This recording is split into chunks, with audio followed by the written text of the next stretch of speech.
भाजपनंतर आता वळूयात काँग्रेसकडे। राज्यसभा निवडणुकीसाठी काँग्रेसनं आज 6 उमेदवारांची नावं जाहीर केली। काँग्रेसनं तेलंगणातून अभिषेक मनु सिंघवी आणि छत्तीसगडमधून फुलोदेवी नेताम यांना पुन्हा एकदा उमेदवारी दिली। दोघेही सध्या राज्यसभा खासदार आहेत। हरियाणातून पक्षानं करमवीर सिंह बौद्ध आणि हिमाचल प्रदेशातनं अनुराग शर्मा यांना उमेदवारी दिली आहे। अनुराग हे कांगडा जिल्हा काँग्रेस कमिटीचे अध्यक्ष आहेत। ते हिमाचलचे मुख्यमंत्री सुखविंदर सिंग सुक्खू यांचे निकटवर्तीय सुद्धा मानले जातात। तेलंगणाच्या दुसऱ्या जागेसाठी काँग्रेसनं मुख्यमंत्री रेवंत रेड्डी यांचे निकटवर्तीय मानले जाणारे वीम नरेंद्र रेड्डी यांना मैदानात उतरवले। तामिळनाडूमध्ये स्टॅलिन यांच्या डीएमके पक्षानं काँग्रेसला एक राज्यसभा जागा दिली आहे।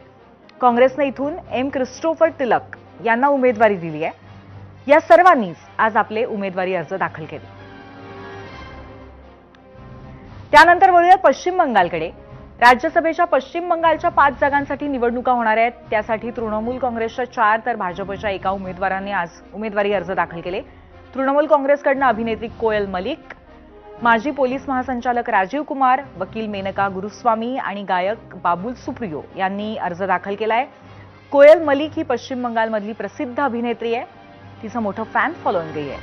तसंच वकील मेनका गुरुस्वामी यांच्या रूपानं संसदेला पहिल्यांदाच समलिंगी खासदार मिळणार आहेत। गायक बाबुल सुप्रियो यांना राजकारणाचा अनुभव असून सध्या ते पश्चिम बंगाल सरकारमध्ये मंत्रिपदीही आहेत।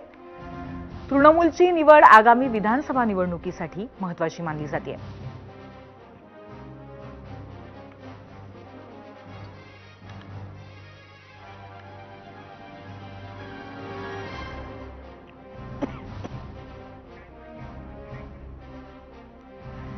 आणि आम्ही विचारलेल्या दुसऱ्या प्रश्नावरती तुमच्या प्रतिक्रिया काय आहेत त्या सुद्धा आपण पाहूयात मीडिया सेंटरला।